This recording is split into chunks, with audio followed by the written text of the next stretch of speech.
Rekhta foundation का ये बेहद ख़ास प्रोग्राम है गुफ्तगू। और गुफ्तगू में आज है हमारे साथ बेहद ख़ास मेहमान, राइटर, डायरेक्टर और actor Vipin Sharma. Vipin Sharma, actor, film maker और एडिटर विपिन शर्मा। 2007 में आई एक सुपरहिट फिल्म में ईशान अवस्थी के पिता का किरदार निभा रहे थे विपिन शर्मा। फिल्म थी तारे ज़मीं पर। लेकिन पापा, Shut up, Johan! और अंकल उसने मेरा शर्ट तक फाड़ दिया। I'll get you new. और झूठ बोलता है। अरे शर्ट फाड़ने वाले बेटी की शर्ट कितना छोड़ो ना उसके। अरे मेरे पति को बता दी। पुलिस को बुला के आओगी प्लीज। अरे चाहिए ना आप। विशाल, हद हो गई। हर रोज तुम्हारी कंप्लेन, स्कूल से कंप्लेन, बिल्डिंग से कंप्लेन, घर के बाहर बांध रखो तो कंप्लेन। आज के बाद कोई घर पे कंप्लेन लेके आया ईशान, तुम्हें। विपिन शर्मा का परिवार 1947 के बंटवारे के बाद दिल्ली आकर बस गया था, जहां की झुग्गी झोपड़ियों में विपिन शर्मा की पैदाइश और परवरिश हुई। बचपन से ही विपिन शर्मा को फिल्में बहुत प्रभावित करती थीं, जो कहीं न कहीं उनकी जिंदगी का लक्ष्य बन चुकी थी। स्कूल के दिनों में ही विपिन शर्मा थिएटर से जुड़े, जहां वो रंगकर्म सीखने के साथ साथ नाटकों के टिकट बेचते और रंगकर्मियों को चाय पिलाते। दिल्ली यूनिवर्सिटी के PGDAV कॉलेज से ग्रेजुएशन करते हुए विपिन शर्मा संजीदगी के साथ थिएटर से जुड़े रहे। ग्रेजुएशन के बाद विपिन शर्मा ने NSD से एक्टिंग की तालीम ली और कैनेडियन फिल्म सेंटर टोरंटो से फिल्म की बारीकियां सीखी। विपिन शर्मा की पहली बड़ी कामयाबी थी तारे ज़मीं पर। इसके बाद फिल्मों में उनका रास्ता हमेशा के लिए हमवार हो गया। इस बार दुर्गा पूजा के बाद हम लोग ताजमहल देखने जा रहे हैं। तुम्हें ताजमहल देखना, मुझे एक बार प्लेन में बैठना। चलोगी? लेकिन पैसे हैं?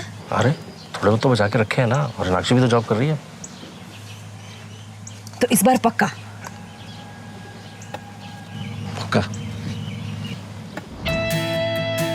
1920, जन्नत, गैंग्स ऑफ वासेपुर, रांझना, पान सिंह तोमर और सत्याग्रह जैसी न जाने कितनी कामयाब फिल्में विपिन शर्मा की अदाकारी के बगैर अधूरी लगती।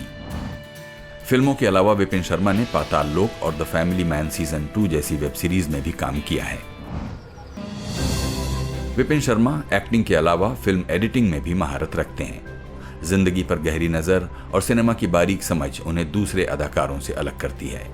उनकी कई फिल्में और वेब सीरीज आने वाले दिनों में रिलीज होने वाली हैं। फिल्मों में अपनी पुख्ता जगह बनाने के बाद विपिन शर्मा इन दिनों अपने डायरेक्शन का शौक भी पूरा कर रहे हैं। कहाँ गाड़े थे? याद तो है तुमको जहाँ गाड़े थे? वहीं गाड़े थे। हैं? अब ऐसा करो कि वहां जाओ और खोद करके उसके शरीर का जो अवशेष बचा है उसको लेके आओ। कहा कि पंडित जी कह रहे हैं कि उसका शरीर अभी जिंदा है, तभी भूत बन के आके हमको डरा रहा है। जी ठीक है। हैं? गलती हुई मालिक हमसे, बहुत बड़ी गलती हुई हमसे। गलती हो गई। विपिन जी, बहुत बहुत स्वागत है। Thank you. आपको अपने घर में विपिन शर्मा, विपिन के नाम से ही आपकी माँ, पिता, ये सब लोग बुलाते रहे? नहीं, मुझे काका बोलते थे बचपन में। काका? हाँ। और मेरे नाम के पीछे एक अजीब सी कहानी है। मेरा नाम जो राशि बनती है उसमें हाथ से निकला था, तो मेरा नाम रखा गया था हेमंत। मतलब उसमें हेमंत शर्मा था। पर मेरे जो चाचा थे उन्होंने मेरा नाम बदल के विपिन रखा था। अच्छा।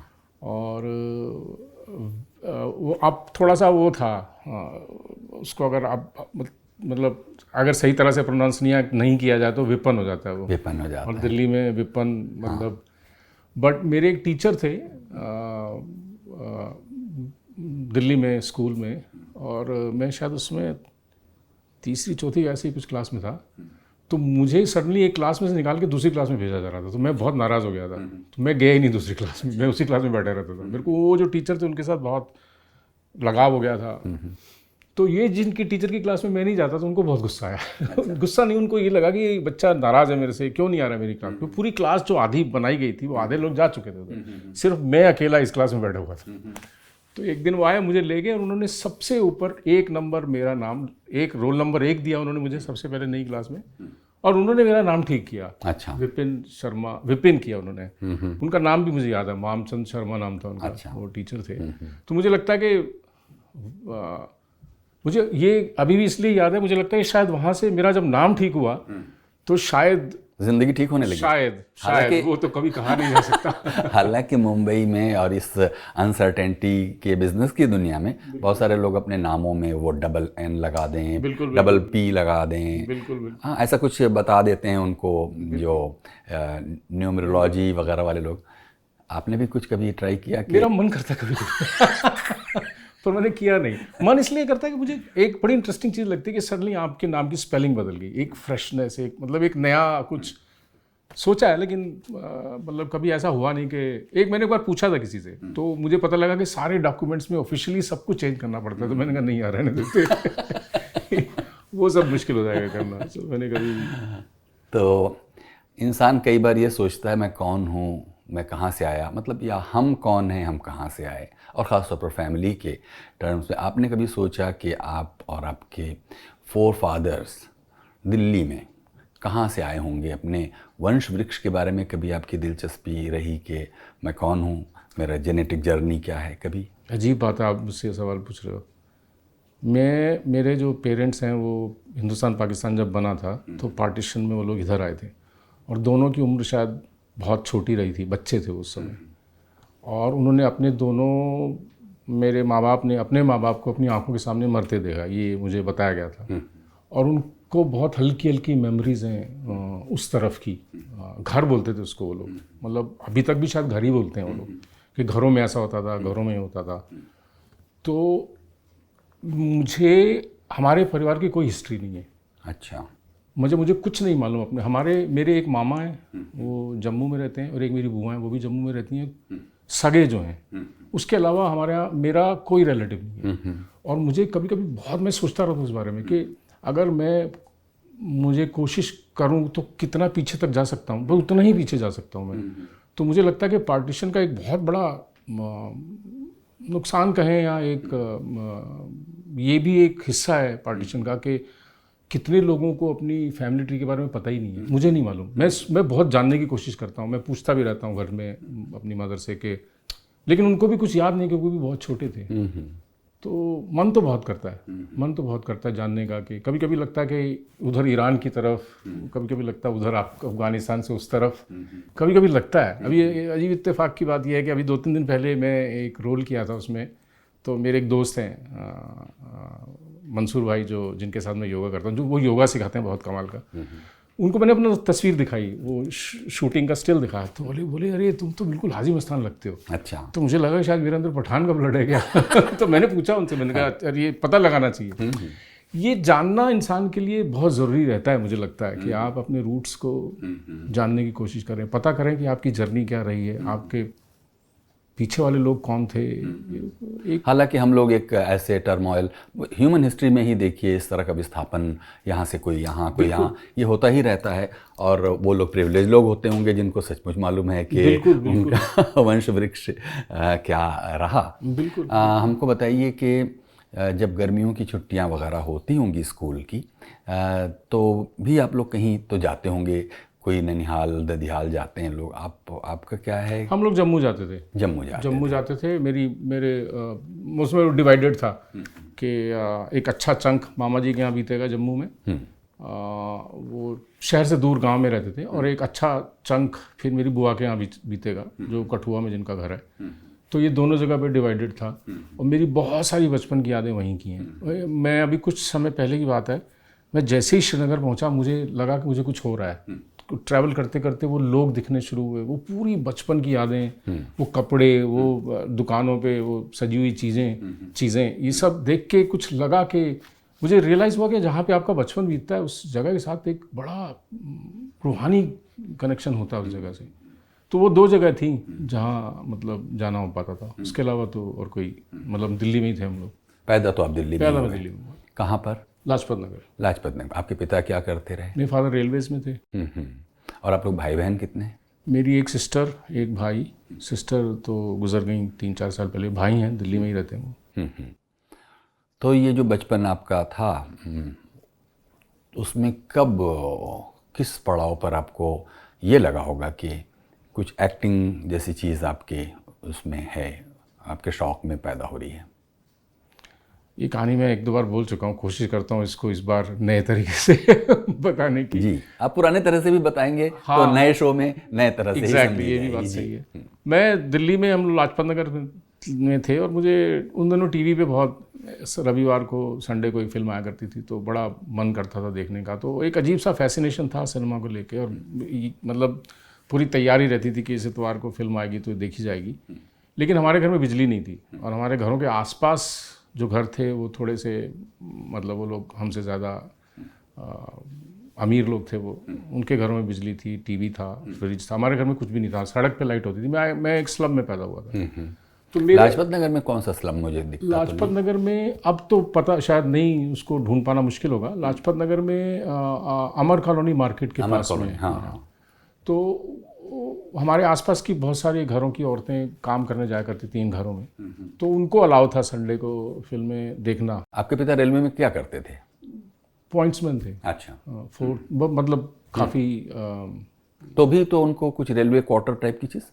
उनको हम बचपन में सुनते थे, उनको मिला था, उन्होंने मना कर दिया या ऐसा कुछ था। और चूंकि वो उनका ग्रेड बहुत ऊंचा नहीं था, तो मतलब ऐसा नहीं था कि उनको मुझे लगता है शायद उन्होंने झूठ भी बोला हो सकता है कि मुझे मिला है, क्योंकि वो मतलब काफ़ी पढ़े लिखे नहीं थे, हम लोग काफ़ी गरीब थे उस तरह से। तो मुझे लगता नहीं कि उनको, और मिला भी हो तो शायद ऐसा उन्होंने बोला कि हमें। तो खैर, आप ये कह रहे थे कि वहाँ बिजली नहीं थी। हाँ, तो वो आस पड़ोस के बच्चे अपनी, जिनकी माएँ वहाँ पे काम करती थी, उनके साथ वो लोग फिल्में देखने जाते थे। तो मैं भी उनके साथ कभी कभी लटक जाता था, तो चले जाते थे घर में, हम नीचे बैठ के फिल्में देखते थे, पीछे उनकी फैमिली पूरी बैठती थी। और तो बड़ा अजीब सा लगता था कि हम लोग गरीब लोग नीचे बैठे हुए हैं, वो लोग ऊपर, उनका खाना भी चल रहा है, हंसी मजाक भी चल रहा है। हालांकि इतना उस समय इतनी इस तरह की समझ नहीं थी, लेकिन एक डिफरेंस तो पता चलता ही था। और एक बार मुझे याद है, विनोद खन्ना जी की एक फिल्म थी करम, उसमें गाने नहीं थे। अच्छा। तो मैंने जब, तो न्यूज़ में आ जाता था, सैटरडे न्यूज़पेपर में आता था कि कल संडे को ये वाली फिल्म आएगी। तो मैं जब पढ़ा इसमें गाने नहीं है, तो मैंने कहा ये फिल्म तो देखनी चाहिए, क्योंकि इसमें गाने नहीं है, कैसे हो सकता है। लेकिन उस दिन मुझे किसी ने आने नहीं दिया अपने घर में, तो मुझे बहुत गुस्सा आया। मैं 2-3 घर में ट्राई किया, और एक घर का गेट जो था, मैं बाहर निकला जब उन्होंने मुझे नहीं आने दिया, उनका मैंने गेट ऐसा मारा ज़ोर से, वो टूट गया। और मैं बहुत डर गया था कि अब तो घर पे ये लोग पता लग जाएगा कि मैंने तोड़ा है और खूब मार पड़ेगी।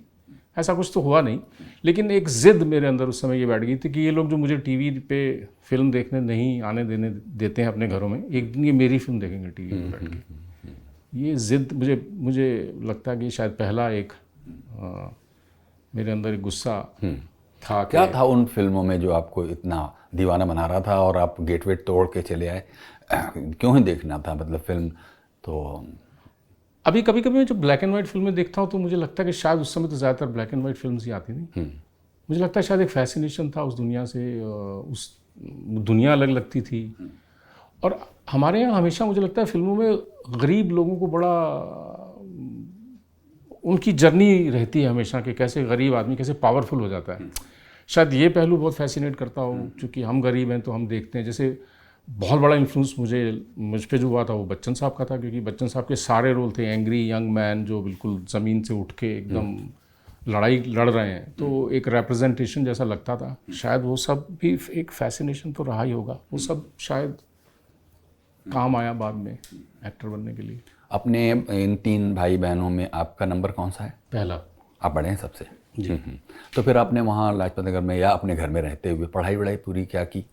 मैं हाई स्कूल किया, फिर मैं कॉलेज फर्स्ट ईयर गया। कहाँ? PGDAV कॉलेज दिल्ली में, श्रीनिवासपुरी के बगल में था। पूरा साल नहीं गया था उसमें, आधे से ज़्यादा साल तो मैं नाटक कर रहा था दिल्ली यूनिवर्सिटी में। बाकी स्कूल की पढ़ाई वढ़ाई में आप अच्छे थे पढ़ने? मैं बहुत अच्छा था, मतलब रट्टा मार के जो जितना अच्छा हो सकता है उसमें मैं बेस्ट था। मैं हमेशा फर्स्ट आता था, तो वो एक बड़ा उससे मुझे काफ़ी इंकरेजमेंट मिलता था अपने आप पे। मुझे बड़ा कॉन्फिडेंस था कि मैं लगातार हर साल फर्स्ट आता रहा था अपने स्कूल में, 3-4 सेक्शंस में। तो अटेंडेंस शॉर्ट हो गई थी, घर पे पता लगा, और फिर मुझे NSD का पता लगा उस वक्त। वो कैसे? मैं चूँकि एक्टिंग का एक शुरू हो गया था प्रोसेस, तो मैं दिल्ली में घूमता रहा, घूमते घूमते मैं सपरू हाउस पहुँच गया, वहाँ पंजाबी नाटक होते थे, तो मैंने ज्वाइन कर लिया। ये भी एक बड़ा कमाल अच्छा, का वो किस्सा है। पंजाबी नाटक जिसके बारे में अभी परसों नरसों सीमा जी की बता रही थी, वो बड़े हंसी मजाक के, वो कुछ पुअर टाइप के पंजाबी नाटक होते आपको थे। मैं एक किस्सा सुनाता हूँ जो बहुत मेरे लिए, मतलब मैं कभी कभी सोचता हूँ कि कुछ चीज़ें आपकी लाइफ में ऐसी होती हैं, आपको लगता है कि आप बहुत खुशकिस्मत हो, तो शायद ये किस्सा उनमें से एक है। तो वो डबल मीनिंग वाले नाटक हाँ, होते थे। डबल मीनिंग वाले। उसमें बहुत उसमें वल्गैरिटी हुआ सीमा जी कहती थी हमें तो मालूम ही नहीं था क्या बोला जा रहा है, बाद में लोग हंसते थे तो पूछते थे कि क्या हुआ। और बहुत वल्गर होते थे, मतलब डबल मीनिंग जोक्स होते थे, ये सब होता था। तो मेरे को तो कुछ पता नहीं था, तो मैं करते करते पहुंच गया वहाँ। तो एक दिन मुझे, चूंकि मैं सबसे छोटा था, तो चाय लाना और ये करना और वो जो बाकी का एक्टिंग के अलावा जितने काम होते हैं, तो उसमें एक काम ये भी था कि संडे को शो है, तो संडे को सबसे ज़्यादा लोग आते थे, तो सुबह 10 बजे से टिकट बेचना शुरू कर दो आप। तो एक बार मुझे याद है हमारे 2 काउंटर लगे थे, एक काउंटर मेरा था, सब मेरा था, और एक साथ वाले बगल में आपका मतलब क्या? हमारे पंजाबी प्ले का। और दूसरी साथ में बगल में एक सरदार जी थे, थोड़े बुजुर्ग से थे, लंबी उनकी सफ़ेद दाढ़ी थी, और वो साथ में थे, मैं इधर था। तो उन्होंने मेरी तरफ देखा, बोले क्या कर रहे हो? मैंने कहा मैं टिकट्स बेच रहा हूँ, एडवांस बुकिंग कर रहा हूँ हमारे शो की। तो उनका जो नाटक था वो कुछ रिलीजियस था, गुरु नानक देव जी के ऊपर था, और कुछ इस तरह का नाम था उसका। वो रिलीजियस था, वो उसका डबल मीनिंग से कोई लेना देना नहीं था वो। तो उन्होंने मुझे बोला कि बेटा एक बात बता, तू अपने परिवार वालों को ला के दिखा सकता है ये वाला नाटक जिसकी तो टिकट बेच रहा है?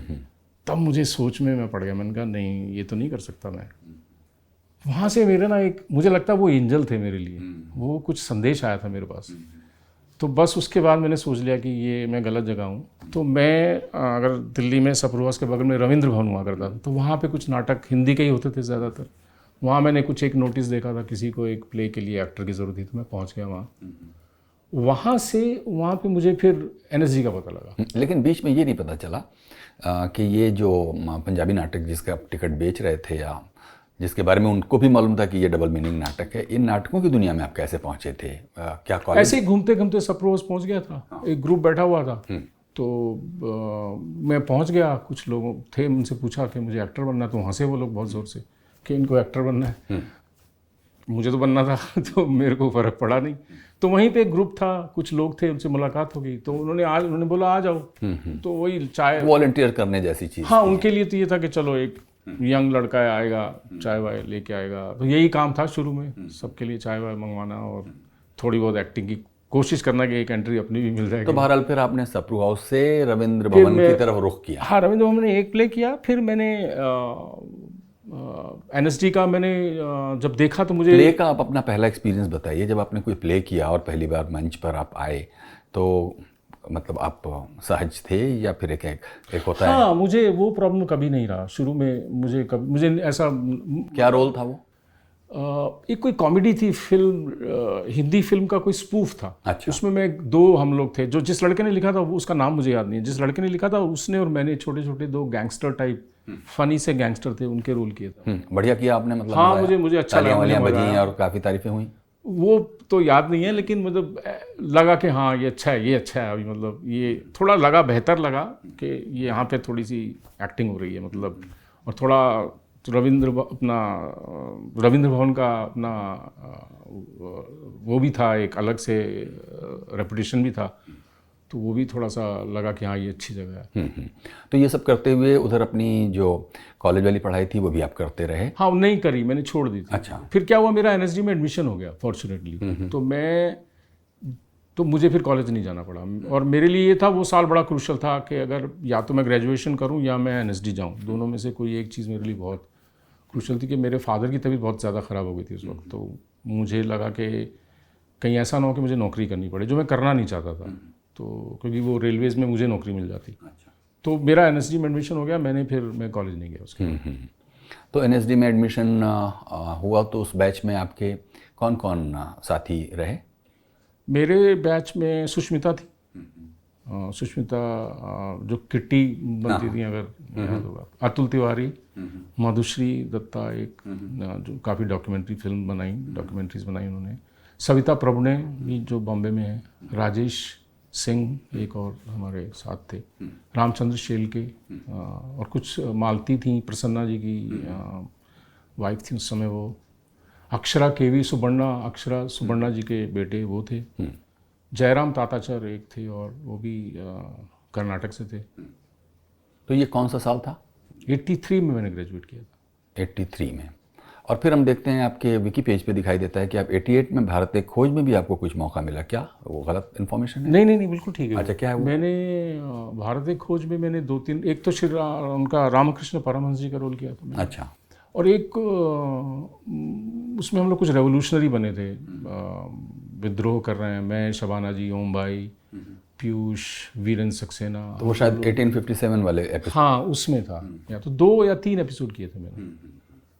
यात्रा किया था श्याम बाबू के साथ उससे पहले। और तब आप लोगों के इसमें पढ़ाई के दौरान कौन से प्लेज हुए जो एक्सरसाइज के लिए भी या फाइनल प्रोडक्शन के लिए भी कौन से प्लेज आप लोगों ने किए? मुझे जो सबसे ज़्यादा याद आता है, मेरा अपना प्ले याद आता है, क्योंकि मैंने उसमें मेन रोल किया था और वो थोड़ा सा उस समय बहुत चर्चित भी हो गया था। चंद्रमा सिंह उर्फ चमकू, जो भानु जी ने डायरेक्ट किया था। अच्छा।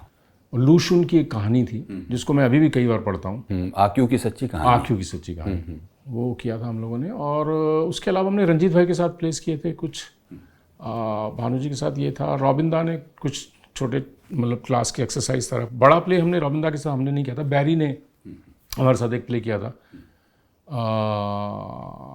और हम लोगों ने, अंकुर जी ने कुछ प्लेस किए थे हमारे साथ। लेकिन ये सब करते हुए और नेशनल स्कूल ऑफ ड्रामा में 3 साल गुजारते हुए, वो तो आपकी मंजिल थी नहीं, क्योंकि आप तो उधर गेट तोड़ के ये कह के आए थे कि तुम मुझे एक दिन। हाँ, वो तो फिर क्या हुआ? फिर ये हुआ कि मैं सेकेंड ईयर या थर्ड ईयर में दिल्ली में ये फिल्म फेस्टिवल शुरू हुआ था, इंडिया इंटरनेशनल फिल्म फेस्टिवल। वो फिल्में देख के मैं बहुत फैसिनेट हुआ सिनेमा से। मुझे लगा कि ये एक ऐसा मीडियम है जो इतने कम समय में पूरी दुनिया में पहुंच चुका है और उसका जो असर जो होता है आपके ऊपर बहुत गहरा होता है। तो मेरा थोड़ा झुकाव उधर चला गया था। और मैं ग्रेजुएशन जिस साल किया था, लकीली उसी साल मुझे मौका मिल गया था केतन मेहता को असिस्ट करने का। अच्छा। तो मैंने केतन के साथ मिर्च मसाला फिल्म में मैं प्रोडक्शन असिस्टेंट था, सब किया उसमें मैंने। उसके बाद हीरो हीरा लाल एक फिल्म थी, उसमें मैंने उनके साथ उनको असिस्ट किया था। श्याम बाबू के साथ काम किया। मेरे को कुछ ऐसा लगने लगा था कि मुझे एक्टिंग से ज़्यादा कैमरे के पीछे जाने का एक दौर चला था कि मुझे फिल्में डायरेक्ट करनी है। ऐसा मेरे मन में एक शुरू हुआ था। एक स्ट्रगल सी हो गई थी कि मुझे ज़्यादा अच्छा लग रहा था फिल्में बनाना बजाय कि फिल्मों में एक्टिंग करना। दूसरा एक मुझे ये भी लगता है कि मैं कहीं ना कहीं मुझे थोड़ा सा अपने ऊपर विश्वास नहीं था कि मैं अच्छा एक्टर हूँ। मुझे लगता था कि मैं कर लेता हूँ, लेकिन पता नहीं, मुझे लगता कि शायद ऐसी कोई कुछ ऐसा है जो मैं जानता नहीं हूँ एक्टिंग के बारे में, मैं नहीं समझ पा रहा हूँ। मुझे थोड़ा सा आई वॉज अ बिट शेकन। तो मैंने इसलिए थोड़ा एक्टिंग से मैं काफ़ी समय तक बहुत दूर चला गया था। अच्छा। बहुत समय तक, लंबे समय तक, 10-15 साल लगभग अगर देखा जाए तो मैं फिल्में बनाने के उसमें था। एक ऐसा मुझे लगा कि मुझे फिल्में बनानी है। और वो सब फेस्टिवल जो था इंडिया इंटरनेशनल फिल्म फेस्टिवल, वहाँ से देख के मुझे लगा कि मैं बहुत इम्प्रेस हुआ सिनेमा से। और तब तक शायद ये भी हो चुका था कि एनएसडी जाने के बाद एक समझ भी बदल गई थी। और इधर नसीर भाई, ओम भाई, ये लोग कमाल की फिल्में कर रहे थे उस वक्त। तो एक सो कॉल्ड आर्ट सिनेमा या पैरेलल सिनेमा की भी शुरुआत हो चुकी थी। तो वो भी एक बहुत फैसिनेशन लगने लगा था कि यार असली सिनेमा तो ये है, असली एक्टिंग तो ये है। बाकी जो मेन स्ट्रीम थोड़ा सा ओवर द टॉप और थोड़ा सा फिल्मी जो बहुत बुरी तरह से लगने लगा था, और उस वक्त था भी बहुत बुरी तरह से फिल्मी, तो वो भी एक कारण था सिनेमा की तरफ और ज़्यादा झुकने का। लेकिन देखिए 88 में एनएसडी से पास होने के बाद इत्तेफाक से इंडिया इंटरनेशनल फिल्म फेस्टिवल हुआ, जिसमें आपने कुछ फिल्में देखी होंगी, उसकी बात करेंगे। कौन सी फिल्में थीं जिनको देख के आपको लगा कि अरे इसका बहुत असर है, और यहाँ तक कि आप अपनी एक्टिंग पर भी डाउट करने लगे और आपको लगा कि डायरेक्शन।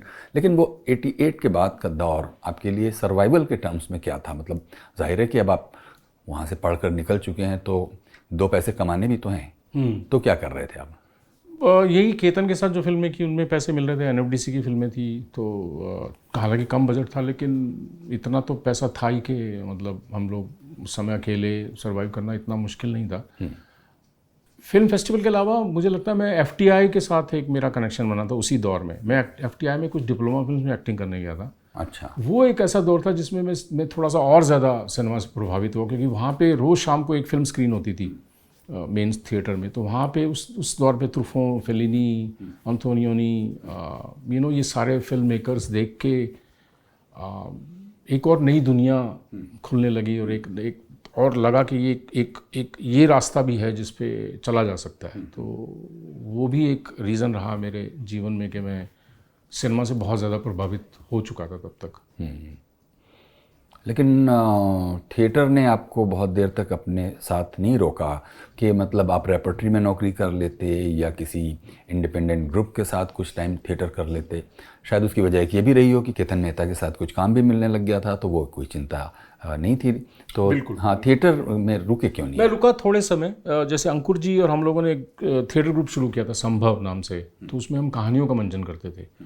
मुझे कहानियों से ज़्यादा फैसिनेशन था, मुझे प्लेस के साथ उतना फैसिनेशन था नहीं। मुझे लगता था कि जैसे एक तो मुझे वो फ्रीडम बहुत अच्छा लगता था कि मैं स्टेज पे अकेला एक कहानी को परफॉर्म कर रहा हूँ, क्योंकि पूरी कहानी को एक एक्टर या दो एक्टर हम लोग मिलकर परफॉर्म करते थे। तो मैंने विजय दान देथा जी और प्रेमचंद की एक बड़े भाई साहब, ये कुछ कहानियाँ की कि मुझे बहुत मज़ा आया था। लेकिन मुझे लगा कि सिर्फ कहानियाँ तो होंगी ही नहीं, और इस बीच केतन के साथ जब काम करने का मौका मिला तो मैं ज़्यादातर समय फिर मैं धीरे धीरे थिएटर से दूर होता चला गया, और फिर ज़्यादातर फोकस फिल्मों में ही था। फिर श्याम बाबू के साथ भी काम किया, तो फिर मुझे ये था कि मुझे फ़िल्म सीखनी चाहिए। तो मैंने कोशिश की FTI में जाने की, मेरा एडमिशन नहीं हुआ।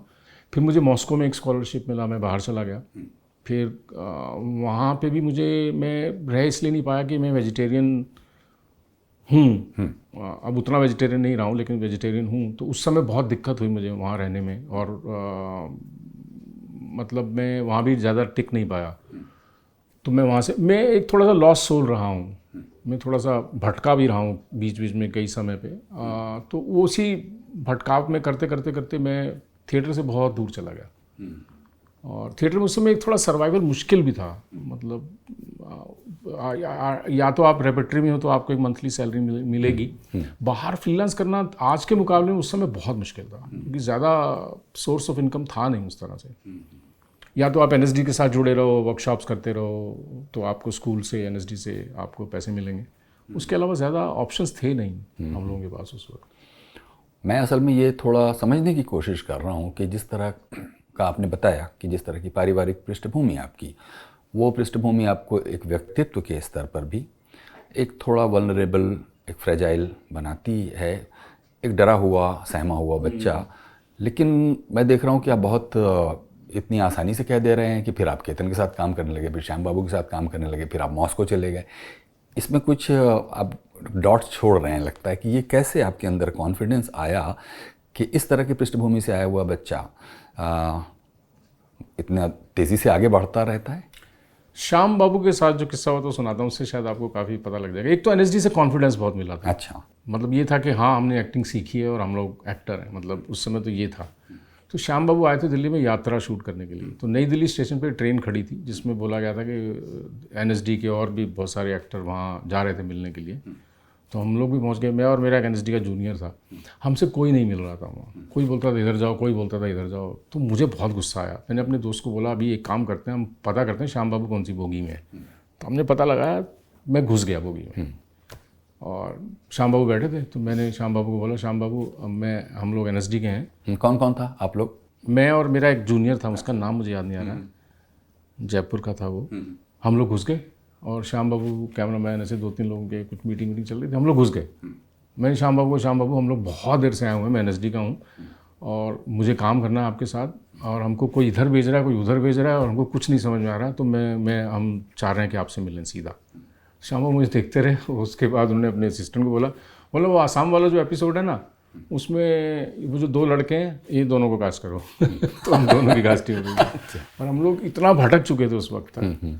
तो ये कॉन्फिडेंस जो था कि हम कुछ कर सकते हैं, ये मुझे लगता है वो बहुत बड़ा कारण था। मॉस्को में स्कॉलरशिप थी तो ऐसा कुछ वो नहीं था, मतलब। लेकिन ये जो कॉन्फिडेंस मिलता है आपको, इसलिए मैं आज भी कई एक्टर से बोलता हूँ कि ट्रेनिंग की जो ताकत होती है वो बहुत ज़बरदस्त होती है। आपको जो कॉन्फिडेंस मिलता है, आपको लगता है कि आपने सीखा हुआ है, आप कर सकते हो, वो मुझे लगता है कि एक NSD जैसी जगह से निकलने के बाद काफ़ी लोगों में मुझे लगता है कि आ ही जाता है। तो एक कारण, सबसे बड़ा कारण तो वही लगता है। तो इस तरह दिल्ली से निकलकर आपका दूसरा शहर कौन सा हुआ पहली बार दूसरा शहर? भोपाल। भोपाल। में वहाँ क्या कारण कर जी रहे की रंगमंडल में था मैं एक सब। कारण जी ने वहाँ, कारण जी स्कूल छोड़ के वहाँ चले गए थे, तो वहाँ पे उन्होंने पूरा रंगमंडल बनाया था भोपाल में। और दिल्ली वो 1 साल हो चुका था, दिल्ली में आए थे, तो दिल्ली में आके मैं तब संभव के साथ ये कहानियाँ करता था, तो उन्होंने मुझे बोला कि तुम आ जाओ रंगमंडल में आ जाओ, तो मैं 1 साल के लिए वहाँ चला गया था। और वहाँ पे मैं लाइटिंग भी डिज़ाइन करता था उस वक्त, तो मैंने काफ़ी प्लेस की लाइटिंग डिज़ाइन की, और बाकी के प्लेस भी थे। कारण जी ने स्कंदगुप्त डायरेक्ट किया था, उसमें मैंने काम किया, और भी कुछ नाटक वहाँ पे किए थे। तो कारण जी के साथ 1 साल और वहाँ बिताने का मौका मिला भोपाल में। और फिर भोपाल 1 साल रहने के बाद फिर कहाँ गए आप? भोपाल 1 साल रहने के बाद शायद मिर्च मसाला शुरू हुई थी, तब मैं केतन के पास, केतन को मिला था मैं, और फिर केतन के साथ काम किया, फिर श्याम बाबू के साथ काम किया। उसके बाद बीच में रंगमंडल के बाद में श्याम बाबू से मुलाकात, वो यात्रा के बहुत बाद शायद भारत एक खोज शुरू हुआ था, तो उसमें फिर मैंने काम, चूँकि श्याम बाबू के साथ मैं एक बार काम कर चुका था, तो उन्होंने मुझे उसमें बुलाया था, तो फिर वो वहाँ से वो उन चीज़ों की शुरुआत हुई। और ये सब काम आप दिल्ली में रहते हुए ही कर रहे थे? नहीं, मैं घूम रहा था, मतलब मैं भोपाल में था, फिर मैं दिल्ली आया वापस, फिर दिल्ली में कुछ समय रहा, फिर तब तक श्याम बाबू का ये शुरू हो गया था कि केतन की फिल्म के लिए तो हम लोग हैदराबाद और काफ़ी जगह शूट किया था, हीरो हीरालाल, तो घूम रहे थे हम लोग उस वक्त। तो मैं दिल्ली में ज़्यादा रहता नहीं था, मैं जो कमाता था वो मैं घूमने में लगा देता था। तो मुझे ट्रेन पकड़ ली, बनारस चले गए, मुझे थोड़ा सा मैं घुमंतू था उस तरह से, मुझे घूमने में बहुत मज़ा आता था। तो इस बीच में मॉस्को वाला टाइम कौन सा था?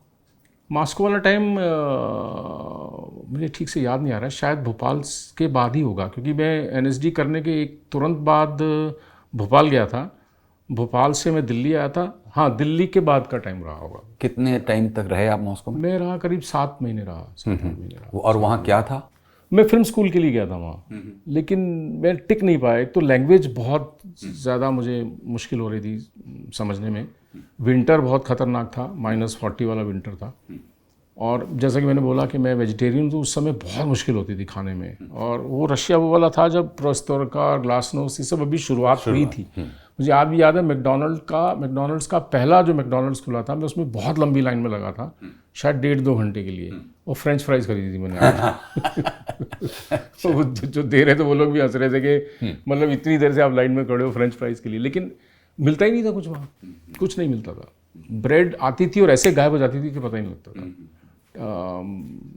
बाज़ार में वो जार में फूल गोभी के पत्ते और ककड़ी और इस तरह की वो जो विनेगर में डाल के जो बनाई जाती चीज़ें, दूध और अंडे और ये बटर बहुत खूब मिलता था, बाकी चीज़ों की बहुत दिक्कत होती थी।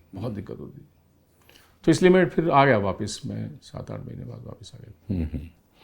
यानी कि वहाँ के जो फिल्म की पढ़ाई का इरादा था वो हाँ, कुछ वो काम रह नहीं, गया, काम नहीं हुआ। नहीं वो रह गया बीच में। और फिर आप मुंबई आ गए? फिर मैं बॉम्बे आया, उसके बाद मेरी ज़िंदगी में ऐसा कुछ परिवर्तन आया कि मैं कनाडा पहुंच गया। अरे, टोरंटो। ये कैसे भाई? मेरा जो लव अफेयर शुरू हुआ था वो वो कनाडा से थी। हम दोनों ने डिसाइड किया कि हम लोग वहाँ जाके रहेंगे, तो मैं वहाँ पहुँचा, और मुझे याद है जब मैं पहली बार पहुँचा था, दिसंबर का महीना था, बहुत ज़्यादा सर्दी थी, मुझे लगा मैं यहाँ नहीं रह पाऊँगा। लेकिन सडनली मेरे को चूँकि सिनेमा से बहुत फैसिनेशन था, मैंने सडनली डिस्कवर किया एक सिनेमा हॉल टोरंटो में जहाँ पे हम रहते थे। वो रेपर्टरी सिनेमा था, जो क्लासिक्स दिखाया करते थे। मैंने वो डिस्कवर किया, तब मुझे लगा कि अब मैं कहीं नहीं जा सकता, मैं यहीं रहूँगा। और टोरंटो एक्चुअली अगर मेरी ज़िंदगी में दूसरे शहर की अगर बात करें, जो कभी कभी पहला शहर बन जाता है आपके लिए, वो टोरंटो रहा है मेरे लिए। मैं जब वहाँ पहुँचा, मैंने सिनेमा के साथ, चूँकि मेरा ऑलरेडी एक एसोसिएशन शुरू हो चुका था, तो मैंने बहुत कमाल की फिल्में देखनी शुरू की वहाँ। और मैंने धीरे धीरे, चूँकि मेरी अंग्रेज़ी बहुत अच्छी नहीं थी, तो मुझे ये मालूम था, और एक्टिंग से भी मैं थोड़ा सा हट चुका था, और तो मुझे लगा कि मैं शुरू में जाके, तो जैसे सभी लोग जाके वहाँ पे जो काम करते हैं, मैंने रेस्टोरेंट्स में काम किया और बहुत सारी चीज़ें की, कॉल सेंटर में काम किया। तो मैंने डिसाइड किया कि मैं कोई ऐसी चीज़ ढूंढता हूँ जो मुझे फिल्मों के साथ कनेक्टेड रखेगी। तो मुझे एडिटिंग दिखी। तो उन दिनों ये एविड एडिटिंग सिस्टम नया नया आया था, तो मैंने इस पर एक कोर्स किया और मैंने एडिटिंग शुरू कर दी। अच्छा। और मैं काफ़ी समय तक, करीब 4-5 साल में एडिट करता रहा। एडिटिंग से पैसे कमाते थे? हाँ, और बहुत अच्छे पैसे मिलते थे उस वक्त, क्योंकि एविड नया नया आया था और बहुत तो पुराने एडिटर्स को बहुत मुश्किल हो रही थी। तो नए एविड वाले एडिटर्स को बहुत ज़्यादा काम मिलता। तो मैं काफ़ी काम किया मैंने। फिर मैंने अपना सिस्टम भी एक घर पे ही रखा हुआ था। तो मैं एडिटिंग में चला गया। मैंने फिर एक्टिंग नहीं की बहुत लंबे समय। मैं फिल्में देखता रहा, एडिट करता रहा। उसके बाद मुझे एक और बहुत अच्छी अपॉर्चुनिटी मिली। एक कनाडा में एक बहुत बड़ा फिल्म स्कूल है, कैनेडियन फिल्म सेंटर, जो नॉर्मन जूसन ने इस्टेब्लिश किया था। मुझे वहाँ एडमिशन मिल गया। तो मैंने वहाँ फिल्म मेकिंग का एक कोर्स किया जिसमें एडिटिंग पे मेरा फोकस एडिटिंग पे था। तो मैंने वहाँ करीब वो पूरा कोर्स किया मैंने। वो कोर्स करने के बाद मैं करीब 5-6-7 साल हिंदुस्तान वापस आया नहीं था। मैं वहीं रहता था। और मैं जब भी आता था मेरी इरफान से मुलाकात होती थी। इरफान मेरा एनएसजी के समय का साथी, दोस्त। तो मेरा सबसे पहला कॉल जाता था इरफान को, तिग्मांशु धूलिया को और नसीर भाई को। ये 3 लोग थे जिनके साथ मैं मेरा एक रिश्ता बना हुआ था। और इरफान के साथ तो ख़ास तौर पे मुझे लगता है इरफान का तो मेरा बहुत रूहानी रिश्ता है। एक कुछ अजीब सी बात है इरफान और मेरे रिश्ते को। मैं कई बार बहुत इमोशनल भी हो जाता हूँ बात करते करते इरफान के बारे में। तो मैं इरफान से जब मिला तो इरफान ने मुझे बोला कि यार, हम लोग थोड़ी एक्टिंग पे बात किया करते थे एनएसजी के समय में भी। तो उसने बोला मकबूल आइए, मकबूल देखो यार, बहुत अच्छी फिल्म है। तो मैंने मकबूल देखी, मुझे बहुत मज़ा आया। तो मैंने इरफान को बोला यार ये तो बहुत कमाल का है। तो इरफान ने बोला कि अब चीज़ें बदल रही हैं। तो मैंने बोला मैंने एक्टिंग छोड़ी नहीं है पूरी तरह से। मैं सोचता हूँ एक्टिंग के बारे में। तो उसने बोला वापस आ जा। मैंने अभी कहाँ वापस आ जाऊँ, इतने सालों से मैं वहाँ रह रहा हूँ और अच्छा खासा सेटल हूँ मैं अभी। तो वापस आना तो, पर मेरे को ये था कि मुझे एक्टिंग करनी है। तो एक दोस्त को और मैंने बोला, एनएसडी के ही हैं हमारे सीनियर विनीत भाई। तो विनीत भाई को मैंने बोला कि मैं एक्टिंग करने का मेरा मन। अरे एक्टिंग भूल चुके हैं, हम भूल जाइए आप। तो मुझे बहुत गुस्सा आया। मैंने कहा एक्टिंग थोड़ी भूलता है कोई। पर मैंने सोचा इस बारे में। कई बार दोस्त लोग आपको बोलते हैं तो मुझे लगता है सोचना पड़ता ही है। तो मैं सोचा कि बात तो सही बोल रहा है, मैंने एक्टिंग नहीं की इतने सालों से। तो मैंने डिसाइड किया मैं एक्टिंग सीखूंगा फिर से। अच्छा। जो मेरे लिए एक बहुत अच्छी चीज़ इसलिए थी कि मैंने अपने ईगो को थोड़ा सा शांत किया कि नहीं, इस बात में बहुत दम है कि मैंने एक्टिंग नहीं की और मैं एक्टर नहीं हूँ इस समय। तो मैंने वहाँ पे एक लेडी थी जैकलिन मिकलिनटॉक, एक और एंजल मेरी लाइफ में, जैसे वो सरदार जी थे, एक और एंजल ये थी जैकलिन जी। तो उनके साथ ये एक ख़ास तरह की एक्टिंग की एक टेक्निक है। क्या है? जो हॉलीवुड और यूरोप और इस तरह, ख़ास तौर पे कनाडा यूएस में बहुत पॉपुलर है। माइजनर एक्टिंग टेक्निक नाम है उसका। तो मैं उनकी पहली क्लास में गया। तो मैं तो ऐसे उस तरह से गया था कि मैं तो बना बनाया एक्टर हूँ। तो आपकी क्लास में तो मैंने उनको बोला तो मैं आपकी एडवांस क्लास में ही आता हूँ सीधा। तो बिगनर्स में मैं क्यों आऊँ? तो उन्होंने बोला नहीं मेरी क्लास में सब बिगनर्स में ही आते हैं। तो मैंने ठीक है, मैं पहली क्लास में गया, देखा बातें चल रही हैं, एक्टिंग के नाम पे कुछ नहीं हो रहा है। 3 घंटे की क्लास में 2 घंटे तो बातों में ही निकल गए। वो सबसे हालचाल पूछ रही थी कि कौन कैसा है और क्या है। मैंने कहा ये पैसे बर्बाद कर दिए, मैंने कहाँ आ गया मैं। पर जब क्लास शुरू हुई तो मैं एकदम मुझे लगा अरे ये एक्टिंग है तो मैं क्या कर रहा था, जो मैं सोच रहा था। और मैं भूल गया कि मुझे एडवांस में जाना चाहिए था। मुझे लगा कि नहीं, मुझे यहीं से शुरुआत करनी चाहिए। तो मैं उनके साथ 30 एक हफ्ते का मैंने उनके साथ कोर्स कंटिन्यू किया। और वो कोर्स करने के बाद मुझे लगा मैं लाइफ में और कुछ नहीं कर सकता एक्टिंग के अलावा। मेरे बस का नहीं है कुछ। और मैं उस समय एक शो एडिट कर रहा था एक यूएस की चैनल के लिए। वो शो ख़त्म करके मैंने 1 वे टिकट लिया और मैंने आधे से ज़्यादा अपना सामान जो था सड़क पे फेंक दिया। बहुत सारी चीज़ें दोस्तों को दे दी और काफ़ी सारी चीज़ें तो मैं छोड़ ही आया। मैंने कहा कि मुझे जाना है। वो करके मैं वापस आ गया। और उस प्रेम के रिश्ते का क्या हुआ जो आपको कनाडा ले गया था? वो रिश्ता ज़्यादा समय चला नहीं है। लोग अलग हो गए थे काफ़ी समय पहले उससे। अच्छा, तो आप कह रहे थे ये जो माइजनर जो टेक्निक है इसके बारे में ज़रा बताइए। तो क्या था इसमें, क्या होता है? एक्टिंग की दुनिया में स्टैनिस्लावस्की के बारे में सबको पता है। और स्टैनिस्लावस्की जो थे वो बहुत ही जीनियस थे एक्टर्स के लिए। तो यूएस से बहुत लोग पढ़ने के लिए जाते थे, उसमें 2-3 लोग जो यूएस के बहुत अच्छा खासा थिएटर करने वाले दिग्गज लोग थे, वो भी मॉस्को पढ़ने गए थे। और जब वो वहाँ से पढ़ के लौटे तो उन लोगों ने अमेरिका में अपना अपना एक्टिंग के स्कूल्स खोले थे। उसमें माइजनर जो थे वो थोड़ा अलग से थे, वो थोड़ा माइनॉरिटी में थे, इन द सेंस कि उनको ज़्यादा जो वो बोलते थे उनको ज़्यादा वो नहीं किया जाता था, उसको ज़्यादा सॉलिड नहीं मानते थे लोग जो वो बोलते थे। तो उन्होंने ये बोला था,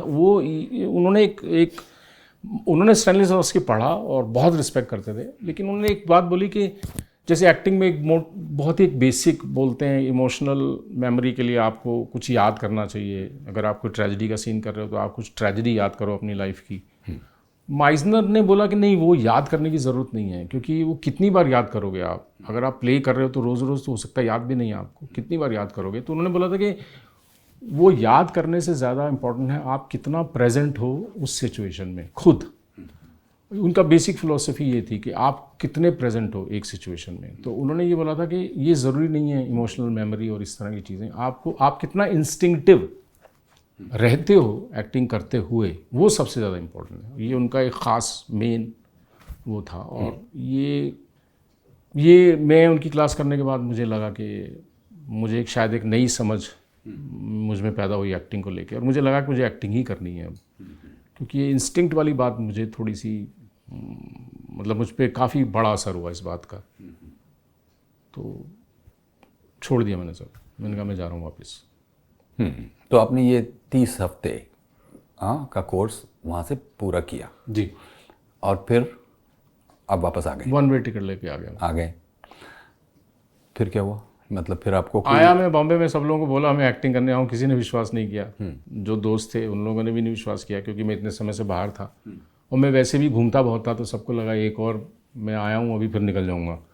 लेकिन इस बार मैं सीरियसली वो था, इरफान को भी बोला कि मैं आ गया हूँ, नसीब भाई को भी बोला, सब लोगों को बोला, ज़्यादा बात बनी नहीं। तो अमोल उस समय तारे ज़मीन पर शुरू कर रहा था, तो अमोल से मैं ऐसे ही अमोल को कॉल किया, क्योंकि अमोल में असिस्ट करते थे केतन को एक साथ। अच्छा। तो हमारा पुराना रिश्ता था। अमोल को कॉल किया, उसने बोला मैं फ़िल्म बना रहा हूँ आमिर के साथ। तो मुझे लगा कि मतलब मिलने, उसी ने बोला कि तू मिलने आ जा। मैं गया मिलने के लिए, बातें हुई, उसने ऐसे ही एक मेरा छोटा सा इंटरव्यू ऐसे ही बातचीत करते हुए टेप किया। 1 महीने बाद उसने मुझे फिर बुलाया और वो ऑडिशन चल रहे थे दर्शील के रोल के लिए। तो 8-10 फाइनल बच्चे सेलेक्ट हुए थे, उसमें दर्शील भी था एक। मैंने जाके हेल्प किया ऑडिशन के लिए। करते करते मेरा जो ऑडिशन था वो आमिर ने देखा और आमिर को बहुत अच्छा लगा। उसने अमोल ने और उन लोगों ने बात की और मेरी कास्टिंग हो गई उसमें। तो मुझे विश्वास नहीं हुआ कि ये मतलब इतनी जल्दी कैसे हो सकता है। तो लेकिन मेरी किस्मत अच्छी थी कि मैं उस फिल्म का हिस्सा बन गया। तो इस तरह से कहिए कि एक जो इरादा आपने ये किया कि भाई आप एक्टिंग करेंगे, तो वो मटेरियलाइज भी हुआ और बिल्कुल, इस तरह से एक फिर लोग आपको पहचानने लगे और शायद आपने भी कुछ प्रोएक्टिवली अप्रोच करना शुरू किया होगा। जैसे आपने अमोल को तो जानते हुए किया था, लेकिन फिर उसके बाद क्योंकि अब आपके पास जो पीछे जो पुल थे वो तो आप जला ही आए थे, वापस जाने का कोई सिलसिला नहीं था, एडिटिंग आपको करनी नहीं थी। फिर आपने कैसे अपने सर्वाइवल का मैकेनिज्म डेवलप किया? तारे ज़मीन से काफ़ी सारी चीज़ें, तो एक मोमेंटम तो शुरू हो ही गया था। उसके बाद सुधीर भाई के साथ काम किया, तिग्मांशु के साथ काम किया, तो धीरे धीरे रास्ते तो खुलने लगे ही थे, क्योंकि तारे ज़मीन पे एक बहुत बड़ी फिल्म थी। मैं तो ये बोलता हूँ कि मेरा बहुत बड़ा ऑडिशन हो गया था एक साथ, कि मेरा काम बहुत सारे लोगों ने फिल्म इंडस्ट्री में देख लिया उस वक्त। तो शुरुआत तो हो ही गई थी। उसके बाद दिक्कत ज़्यादातर फाइनेंस की से ज़्यादा एक्टर्स के लिए मुझे दिक्कत होती है कि क्या काम करते हो आप, वो ज़्यादा इंपॉर्टेंट होता है। मेरी स्ट्रगल वो ज़्यादा रही है कि मैं वो काम करूं जो मतलब मैं अगले 10-15 साल बाद जब पीछे मुड़ के देखूं तो मुझे अच्छा लगे कि I should feel proud of my self कि मैंने ये किया है। तो मेरी स्ट्रगल हमेशा वो रही है। मैं हमेशा कोशिश करता रहा हूँ कि मैं ऐसी फिल्में करूँ, ऐसे रोल करूँ जो थोड़े याद रहें, खुद मुझे भी याद रहें, ना कि जस्ट लोगों को, देखने वालों को। तो वो जर्नी मुझे लगता है सब थोड़ी ज़्यादा मुश्किल होती है फिल्म इंडस्ट्री में, कि अगर आप शुरू में अगर आप ये कहो कि मैं रोल चुनूंगा, वो बड़ा मुश्किल होता है। लोग चुन के आपको देते हैं और प्रॉब्लम हो जाती है कि आप चूँकि मैं तारे ज़मीन पे मैंने एक एंग्री फादर का रोल किया था, तो सब लोग मुझे उसी नज़र से देखने लगे थे। मेरे लिए सबसे बड़ी स्ट्रगल वो रही है कि उसको तोड़ना, कि भाई मैं और बहुत कुछ कर सकता हूँ, मैं सिर्फ एंग्री फादर या खड़ूस फादर ही नहीं हूँ, मैं और बहुत कुछ हूँ। तो इसलिए मैंने बहुत सारे रोल ऐसे हैं जो बहुत फ़नी हैं, जैसे सुधीर भाई की ये साली ज़िंदगी में I played a very gangster जो अंग्रेज़ी बोलने की कोशिश करता है, टोनी साहब भी गैंगस्टर पार्ट 1 में मैंने एक गैंगस्टर किया जो थोड़ा फ़नी सा है, ट्विस्टेड सा है। तो मैंने बहुत सारे रोल जो बड़े सिमिलर थे तारे ज़मीन के, उनको मैंने मना किया कि मुझे नहीं करना है। उससे मुझे काफ़ी नुकसान भी हुआ, क्योंकि क्या होता है कई बार आप मना करते हो किसी चीज़, किसी स्क्रिप्ट को या किसी फिल्म को, तो वो थोड़ा सा उसको लोग अच्छी तरह से नहीं लेते हैं, ये फैक्ट है। थोड़ा सा ऐसा लगता है कि जैसे आपने किसी को रिजेक्ट कर दिया। बात रिजेक्शन की नहीं होती है, एक एक्टर को भी हक होता है अपने लिए चुनने का कि मुझे ये करना है, मुझे ये नहीं करना है। मेरे लिए वो स्ट्रगल ज़्यादा रही है। और मैं actually I am very happy कि मैंने जो चुना है वो ठीक से चुना। अब तक मैंने बहुत कम ऐसा काम है जो मुझे अब देख के अगर मैं देखूँ बोलूँ कि मुझे नहीं करना चाहिए था। वो स्ट्रगल ज़्यादा है। आप क्योंकि इंडस्ट्री में आपकी एक इमेज बन जाती है एज एन एक्टर, तो आपको सब चाहते हैं कि वही उसी तरह का काम करो आप। उसको तोड़ना बहुत मुश्किल है, बहुत मुश्किल है। उसमें आपकी कई बार दोस्ती भी ख़राब हो जाती है और कुछ लोगों को बुरा भी लगता है, आपको भी नुकसान होता है। तो एक्टिंग के अलावा भी कुछ आपने राइटिंग और डायरेक्शन का जो कुछ कोशिश जो की है उसके बारे में बताइए। मैंने कुछ समय पहले मैं स्ट्रगलर्स जो हैं बॉम्बे के, मैं बड़ा फैसिनेट हुआ था उनसे, क्योंकि मैं उनके साथ एक फ़िल्म मैंने डेवलप की जिसका काम चल रहा है, काफ़ी शूट भी किया हुआ है। मैं उन लोगों को इंसान की तरह से देखना चाह रहा था, ना कि ये उनका मजाक उड़ाया जाए या देखा जाए कि वो लोग कैसे वो लोग एक्टर तो है नहीं, वो लोग कोशिश करते हैं। तो मैंने उनके साथ एक वर्कशॉप करके 6 महीने में एक स्क्रिप्ट लिखी थी। मैं जब गोवा गया रेन्स के दौरान, मैं गोवा से बहुत फैसिनेटेड हुआ और मेरा मन था कि मैं गोवा में बारिश के समय एक फ़िल्म बनाऊं और जिसमें डायलॉग नहीं हो। तो मैंने एक फ़िल्म बनाई वहाँ पे मिसिंग नाम से, जो 3 शॉर्ट स्टोरीज़ हैं जो मर्ज करती हैं, जिसमें और पूरी फिल्म में डायलॉग नहीं है। और वो मैंने गोवा में मानसून में शूट किया, तो वो काफ़ी कुछ फेस्टिवल्स में गई, न्यूयॉर्क में, रिवर टू रिवर इटली में, दिल्ली में येलो स्टोन में।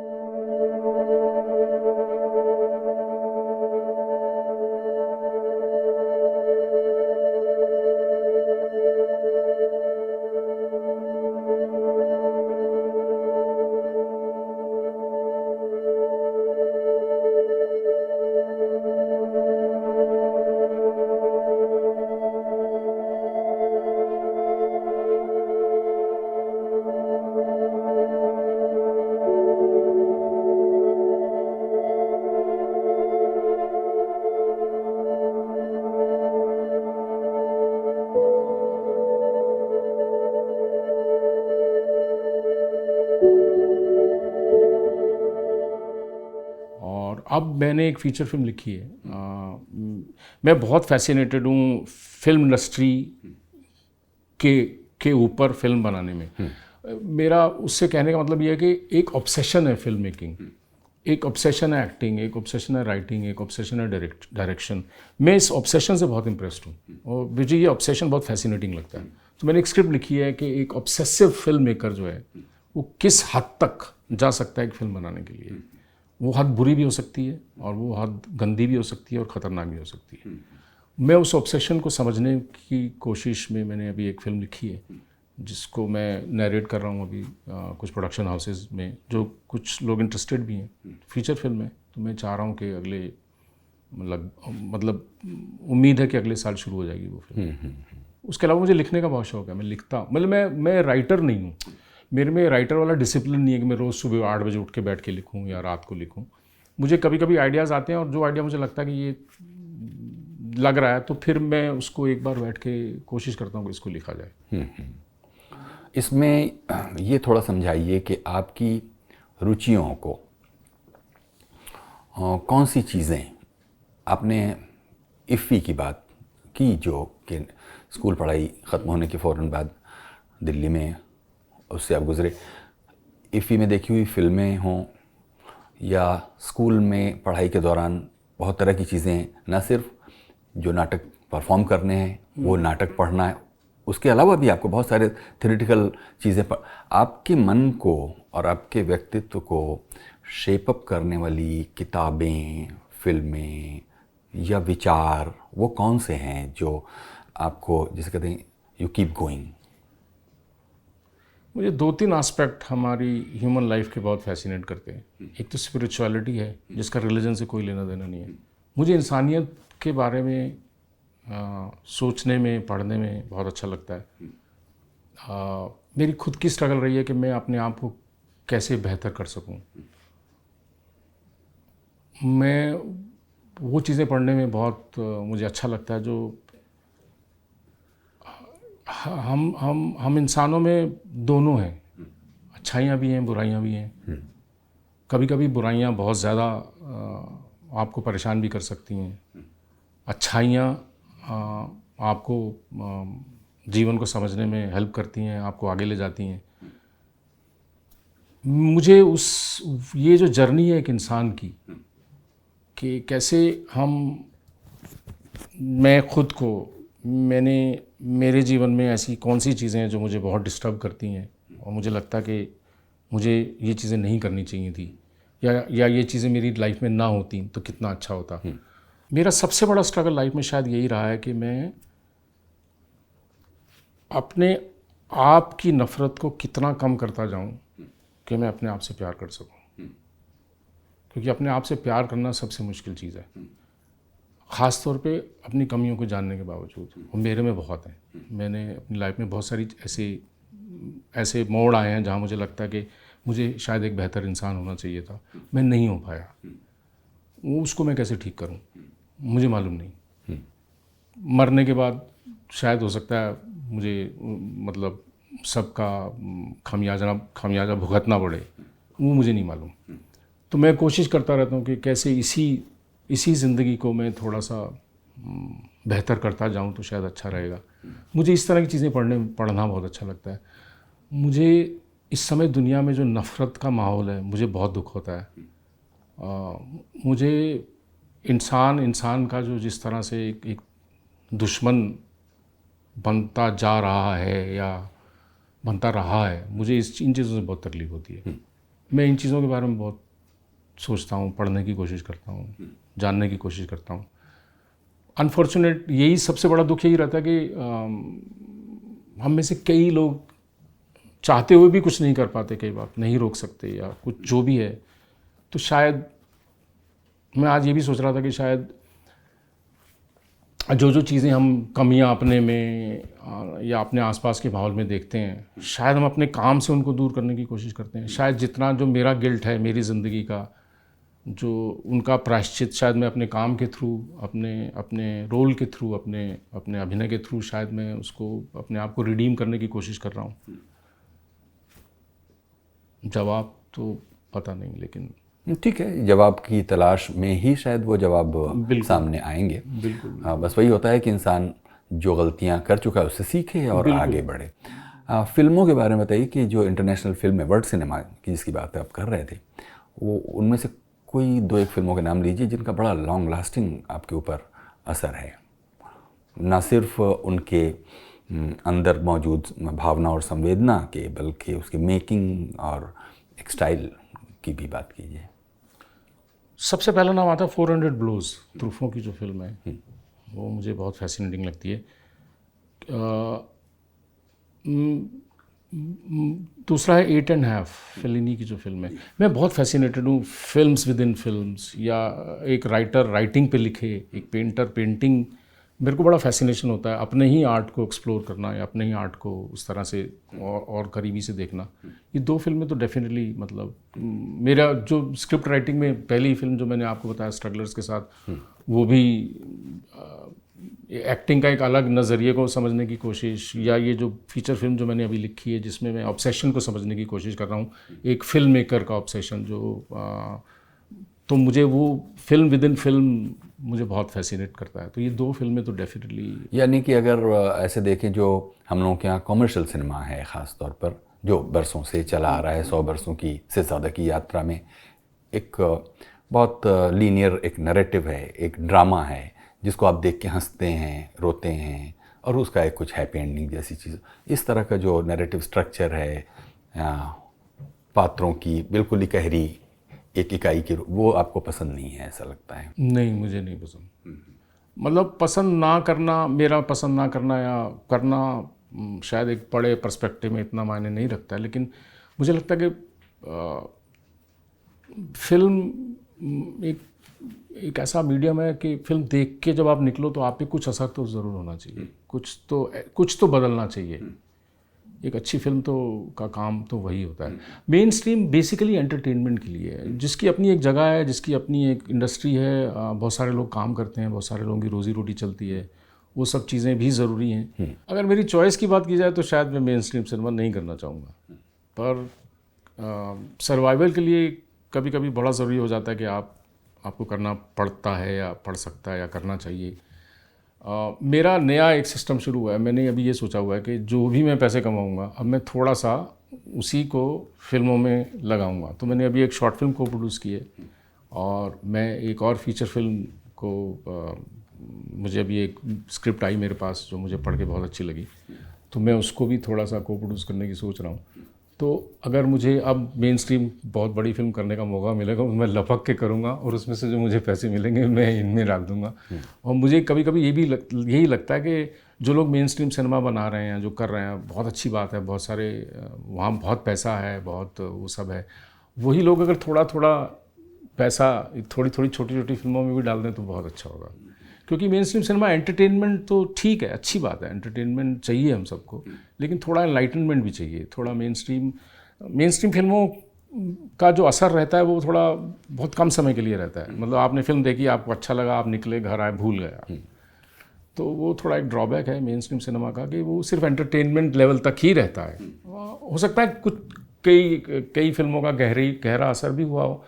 अब अगर मैं अपने आप को देखूं तो बच्चन साहब की जितनी पुरानी फिल्में हैं उन्होंने कहीं ना कहीं तो एक असर तो किया ही ना, कि मैं अपना वो सब वहाँ से सब निकल के मैं बाहर निकलना चाहता था तो मैं निकला। तो लेकिन अगर बहुत सारे लोग निकल जाएं तो मज़ा आएगा। अच्छा, तो बीच में एक बार जिक्र हुआ, इरफान भाई का जिक्र हुआ, आप लोगों की बड़ी अच्छी दोस्ती थी और फिर आप एक एक्टिंग का तरीका नेशनल स्कूल ऑफ ड्रामा से आप सीख के आए, फिर दूसरा आपने माइजनर के स्कूल से सीखा, तीसरा एक स्कूल खुद इरफान भाई थे। अगर ऐसे देखें तो एक्टिंग का आपका इन सब चीज़ों को मिलाकर जो एक निचोड़ निकला कि हम आपको एक स्क्रिप्ट दें, एक कैरेक्टर दें, आप उसकी तैयारी कैसे करेंगे, कैसे करते हैं? मैं कोशिश करता हूँ कि मैं जो बोल रहा हूँ उस फिल्म में मैं उसको समझने की कोशिश करता हूँ सबसे ज़्यादा, कि डायलॉग जो है उसका मतलब, एक मतलब तो होता है जो ग्रामेटिकल मीनिंग होता है, एक मतलब होता है उसके अंदर का मतलब। जैसे मैं कई लोगों को एग्जांपल देता हूँ कि अगर मान लीजिए एक लाइन है, बाहर बारिश हो रही है। अब इसको अगर इरफान जैसा एक्टर है वो अगर बोलेगा बाहर बारिश हो रही है और एक कोई दूसरा एक्टर बोलेगा जिसका अभिनय के साथ इतना अंदरूनी रिश्ता अभी नहीं बना है, वो फ़र्क होगा दोनों में। जो इरफान बोलेगा वो कुछ उसका मतलब सिर्फ बाहर बारिश हो रही, इसके अलावा भी कुछ और भी मतलब होगा। ये जिसका अभी अंदरूनी रिश्ता नहीं बना है वो सिर्फ शायद हो सकता है बारिश के बारे में बात करेगा कि बाहर बारिश हो रही है। तो ये जो फ़र्क है, ये मैं इस फ़र्क को जानने की हमेशा कोशिश करता हूँ कि जो मैं बोल रहा हूँ मैं सिर्फ वो नहीं बोल रहा हूँ, मैं उसके पीछे क्या है, मतलब क्या है, मैं वो समझने की कोशिश करता हूँ। मेरा फिज़िकली इतना ध्यान नहीं जाता किसी कैरेक्टर में। मैं कभी सोचता नहीं हूँ कि इस कैरेक्टर की मतलब ये लंगड़ाता है या इसका हाथ बहुत ऐसे हो, मतलब मैं फिज़िकलिटी में मेरा इतना ध्यान नहीं जाता है। मेरा ध्यान ज़्यादातर क्या बोल रहा हूँ मैं उस पर ज़्यादा फोकस करता हूँ। और यहाँ पर अगर माइजनर की फॉर्मूले को अपनाएं जो वो कहते हैं कि प्रेजेंट में रहो, तो ये जो प्रेजेंट में रहकर तो ये शायद काम किया जा सकता नहीं, आप बताइए। बिल्कुल किया जा सकता है। उनका कहने का मतलब ये था कि आप बिलीव करो उस सिचुएशन में, आप पूरी तरह से बिलीव करो कि ये सिचुएशन रियल है। हालांकि आर्टिफिशियल सिचुएशन होती है कि आप अगर एक सीन में रो रहे हो किसी बात पे तो वो बात हुई नहीं है, तो एक फिक्शन है वो। तो लेकिन आपको बिलीव करना पड़ेगा कि ऐसा हुआ है, और वो तभी आप कर सकते हो जब आप वहाँ प्रेजेंट रहोगे उस सिचुएशन में, जब आप 100% प्रेजेंट हो, तभी आप बिलीव कर पाओगे उस बात पे। अगर आपका ध्यान कहीं और है, लाइन पे है या कपड़े पे है या सेट पे है या कैमरा मेरी तरफ देख रहा है या लाइट, अगर इन चीज़ों पे ध्यान है तो आपका ध्यान नहीं है, आपका पूरा ध्यान उसी चीज़ में होना चाहिए और आप सिर्फ वही कर रहे हो। तो विपिन जी, चाहे आपके साथ के एक्टर हों या जूनियर हों या फिर बड़े बड़े मास्टर्स हों जिनको आपने फिल्मों में और थिएटर में देखा, कौन ऐसा एक्टर है जिसको आप देखकर हैरान रह जाते हैं या हैरान रह गए कि ये कैसे किया, ये क्या कर दिया उन्होंने, किसी एक फिल्म या थिएटर क्या किसी कैरेक्टर में किसी एक्टर की उस जादू को याद कीजिए कि वो आपके लिए बिल्कुल चौंकाने वाली चीज़ थी कि ये क्या कर दिया, इसको दोबारा देखा, तिबारा देखा। इरफान मुझे कई बार बहुत फैसिनेटिंग लगता है, नवाज़ बहुत फैसिनेटिंग लगते हैं, ओम भाई कई फिल्मों में बहुत मतलब देख के लगता है कि ये स्मिता पाटिल, नसीर भाई, पुराने अगर पीछे और जाएं बलराज साहनी जी और मोतीलाल जी, गुरुदत्त, दिलीप साहब की देवदास, बहुत सारे मतलब हिंदुस्तानी सिनेमा में बहुत सारी शख्सियत, ये सब की सब, इनकी हर फिल्मों में कहीं ना कहीं कुछ ऐसे क्षण आते हैं कि आपको देख के लगता है कि ये मतलब ये कैसे हुआ या ये कैसे किया। वेस्टर्न वर्ल्ड में तो बहुत लोग हैं, मतलब लिस्ट बहुत लंबी है, बहुत लंबी है। मुझे जब से मैं एक्टिंग में दोबारा वापस आया, मुझे लगता है एक शायद एक फार्मूला है शायद ये, कि जब एज एन एक्टर आप बाकी एक्टर्स का काम देते हुए हिल जाओ तो ये बहुत अच्छी चीज़, इसको बहुत अच्छा मानना चाहिए, ये अच्छा मतलब साइन है। तो वो मुझे जब मैंने कनाडा से जब मैंने ये कोर्स किया था तो मैंने नोटिस किया कि मेरी फिल्में देखने का तरीका बदल रहा है। मैं फिल्में देखते हुए बहुत ज़्यादा चार्ज हो रहा हूँ, इमोशनल हो रहा हूँ, रोने लगता हूँ। जैसे ये फिल्म आई थी अभी एक शिकागो 7, वो फिल्म के एंड में जब सब लोग क्लैप करते हैं तो मैं अपने कमरे में अकेला बैठा था, मैं भी खड़ा होकर क्लैप करने लगा। Your Honor, since this trial began, 4,752 U.S. troops have been killed in Vietnam. And the following are their names. Private First Class Dennis Walter Kipp, 18 years old. Private Eric Allen Bosch, 21 years old. Mr. Kunstler. Lance Corporal Robert Earl Ellis, 19 years old. Mr. Kunstler. Lance Corporal He Anthony will Michael not Steen, read 20 5,000 names for the First Class record. Robert Ford, 21 years old. Private First Class Wayne Paul Woodland, 20 years old. Staff Sergeant Thomas Anthony Scabelli, 26 years old. Private First Class Richard Henry Durant, 20 years old. Lance Corporal Harry Earl Homer, 25 years old. Daniel Allen Frey, 19 years old. तो मतलब ये इस तरह के moments समझने का जो एक ब्लेसिंग आपके पास आता है, तो ये ब्लेसिंग अब थोड़ा मुझे मिलना शुरू हुआ है और मेरे को बहुत सारे एक्टर्स, बहुत सारे लोग, बहुत सारे सीन्स देख के मुझे अब थोड़ा सा एहसास होने लगा कि हाँ ये वो इतना रियल है कि आप मतलब आप जानते हो कि एक्टिंग है, ये एक्टर है। आप अभी ये नई फिल्म जेन कैम्पियन की नई फिल्म में एक सीन था, मैं उस दिन अभी 2-3 दिन पहले की बात है, पावर ऑफ द डॉग, उसमें एक सीन है जो एक्टर हैं जेसी, वो अपनी वाइफ के साथ कहीं रास्ते में जा रहे हैं, रुकते हैं और वो उनको डांस करना सिखाती है और वो डांस करते करते वो बोलते हैं नहीं मैं नहीं कर पा रहा, मुझसे नहीं होता। बोली कर तो रहे हो, एंड वो रुक जाते हैं एकदम, रुक के वो बोलते हैं कि मतलब ही स्टार्ट्स क्राइंग। तो पूछती है कि क्या हुआ, तो बोलता है कि मतलब मुझे अभी समझ में आ रहा है कि अकेलापन कितना ख़राब होता है।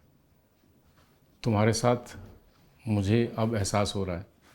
और जिस तरह से वो जो मोमेंट क्रिएट होता है ना, आपको पता है ये फिल्म है, आपको पता है ये एक्टिंग है, लेकिन वो जो आपको अंदर तक छू जाती है जाके, तो एज एन एक्टर अच्छा लगता है कि आप किसी चीज़ को इतनी गहराई तक समझ पा रहे हो, ये जानते हुए भी कि आप भी एक्टर हो और आप भी फिल्म देख रहे हो, और आप वो सीन देखते हो, आपको मालूम है यहाँ रिफ्लेक्टर लगा होगा, यहाँ लाइट होगी, यहाँ ट्रैक होगा, यहाँ पीछे टेंट लगे होंगे खाने के और सब चीज़ों के, और ये दो लोग उस सब के बीच में हैं। तो ये समझने का एक जो मौका मिल रहा है, जो मुझे लगता है कि वो एक अच्छी ब्लेसिंग है। मैं अब काफ़ी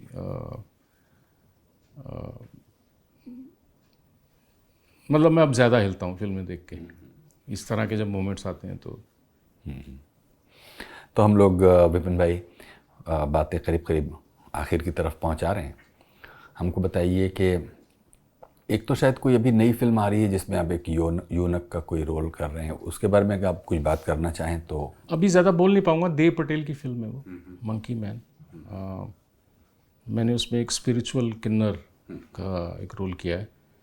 उसके अलावा मैं हॉटस्टार की 2 वेब सीरीज़ हैं, हंसल मेहता और उनके बेटे डायरेक्ट कर रहे हैं, पायरेट्स नाम से। एक अमेज़ॉन की एक सीरीज़ है जिसमें मैंने रोल भी किया और मैंने डायलॉग भी लिखे हैं उसके। बड़ा अजीब इत्तेफाक है, वो वायरस पे थी, और जब हम लोग लिख रहे थे अब उस समय कोविड नाम की कोई चीज़ नहीं थी आसपास, तो वो भी पूरी हो चुकी है। और मैंने अभी एक फ़िल्म की है नवाज़ के साथ, मैं कर रहा हूँ एक रोल एक फ़िल्म में, अमेज़ॉन की है वो। और एक नेटफ्लिक्स की सीरीज़ की बातचीत चल रही है जिसका शूट जनवरी से शुरू होगा। एक मैंने को प्रोड्यूस की है 30 मिनट की फ़िल्म जो जेंडर डिस्टोपिया पे है। और एक फीचर फिल्म जो मैं आपको बता रहा था, शायद भोपाल में हम लोग उसको शूट करेंगे। ठीक है, तो ये बताइए कि आपकी फैमिली लाइबिलिटीज़ क्या हैं? मतलब मुंबई में रहते हुए अपने आप को देखने के अलावा और आपको घर परिवार समझ मैं तो शादीशुदा नहीं हूँ, मेरे बच्चे भी नहीं हैं, तो ऐसा उस तरह से तो कोई रिस्पॉन्सिबिलिटी नहीं है। घर पे बाकी लोग दिल्ली में सब लोग सेटल हैं, भाई है, उनकी फैमिली है, मदर हैं, तो ऐसा कुछ मतलब बहुत बड़ी मतलब फाइनेंशियली उस तरह से बहुत बड़ी जिम्मेदारी नहीं है। तो हम लोग बिल्कुल बातचीत ख़त्म करेंगे। कोई ऐसी बात जो मैंने नहीं पूछी हो आपसे, वो भी आप कह सकते हैं। आप चाहें तो अपने और इरफान भाई के बीच हुई कुछ ऐसी बातें जो शायद बहुत पब्लिक डोमेन में ना हो, उनके क्राफ्ट से जुड़ी हुई, उनके कंसर्न से जुड़ी हुई, वो कह सकते हैं, या जो भी आपके दिल में हो। हम लोग अब ये शो वाइंड अप करेंगे। सोच रहा हूँ, सोचने की कोशिश कर रहा हूँ। इरफान के साथ तो बहुत टाइम बिताया, बहुत सारे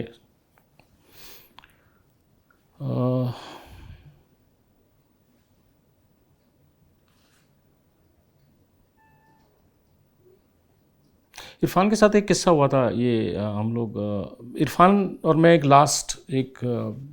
अमेज़ॉन की सीरीज़ थी, हम लोग साथ काम कर रहे थे उस पर। उसमें एक सीन था जिसमें इरफान ऐसा 5-6 लाइनें एक साथ बोलता है, मैं सामने बैठा हुआ हूँ, और मैंने नोटिस किया कि इरफान को थोड़ा सा प्रॉब्लम हो रहा था, वो लाइनें थोड़ी सी ठीक से उसको याद नहीं आ रही थी, कुछ ही वाज स्ट्रगलिंग कुछ लाइंस के साथ। और बट उस स्ट्रगल के बावजूद भी बीच बीच में 2 या 3 लाइंस वो ऐसा बोलता था, तो मुझे लगता था ये इरफान नहीं कोई और है।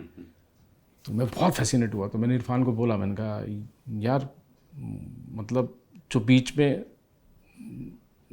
1-2 लाइनें जो तुम बोलते हो, तो तुम नहीं लगते हो, पता नहीं लगता कौन आ गया है, मतलब कोई और है ये। तो उसने बोला हाँ यार ये, मैंने कहा यार, वो थोड़ा परेशान था कि यार नहीं हो रहा ठीक से नहीं हो रहा है। तो मैंने कहा नहीं यार, ये बीच में 1-2 लाइनें जो तुम करते हो ये तो बहुत ही कमाल है, मतलब कुछ अजीब सा ही लगता है कि तुम नहीं हो, पता नहीं कौन उस समय आ जाता है या क्या, मतलब बहुत फैसिनेटिंग है। तो उसने बोला कि नहीं यार, 1-2 लाइनों से नहीं होता, ये हर लाइन में होना चाहिए।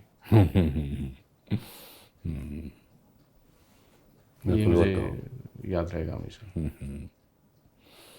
हाँ, वो तो जिसे कहते हैं परफेक्शनिस्ट की तरह हमेशा अपने कैरेक्टर पे एक डिटेलिंग पे वो काम किया करते थे। एक और किस्सा मुझे पान सिंह में याद है। पान सिंह में उसका मेरा एक सीन था जब मैं उसको बोलता हूँ कि हम लोग मिलते रहेंगे। वो जब शॉट ख़त्म हुआ तो इरफान की आंखों में आंसू थे। कट हुआ तो सब लोग तो अपना अपना चले जाते हैं अपना नेक्स्ट शॉट की तैयारी में। मैंने देखा इरफान की आंखें भरी हुई हैं, मैं भी खड़ा था, वो खड़ा था, उसने कुछ नहीं, वो देखा उसने इधर से, उसका वो उसके साथ जो लड़का काम करता है बॉय वो आया, उसने पानी दिया, इरफान ने पानी पिया, ख़त्म, कुछ बात नहीं की, कुछ बात नहीं हुई। तो मुझे रियलाइज़ हुआ कि